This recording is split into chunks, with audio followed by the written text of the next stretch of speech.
More than 1.5 million people around the world have died from COVID-19 since the pandemic began. About half of those have been in North America and Europe. So far, only about 53,000 deaths have been recorded in Africa. Researchers are still unsure why the number is so low, but it could be a vast underestimation of the true figure. And as the world starts distributing vaccines, countries across Africa are asking not to be left behind. Redmond Shannon reports. For people fleeing Islamist violence in Burkina Faso, social distancing is far down the list of priorities. Tu peux pas apporter de l'aide humanitaire. This aid worker says you can't avoid contact when helping people.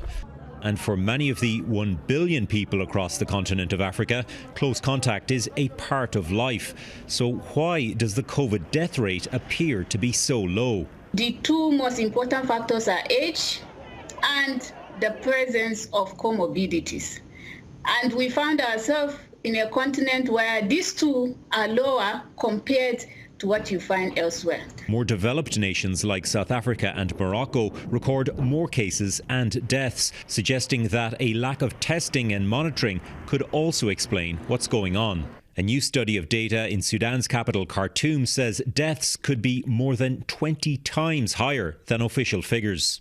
The case fatality ratio, as it's spaced across ages, appears to be similar to case fatality ratios we're seeing from other hospitals in the world.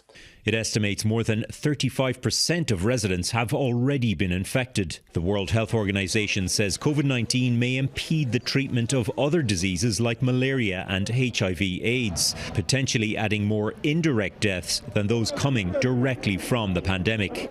Partly lockdowns, people who couldn't move. Another reason is the issue of accessibility because of logistics, a closure of borders. Some countries are using the experience of epidemics like Ebola to educate, to monitor, and soon to vaccinate. The next thing is actually getting the vaccine distributed to your country. And then thirdly, it's setting up the logistics and distribution channels and storage and other things within your own country. So it's a huge undertaking. Canada is among dozens of richer nations that have committed to fund COVAX, a program to quickly distribute affordable COVID-19 vaccines in developing countries. The United States and Russia are not part of that plan. Redmond Shannon, Global News, London.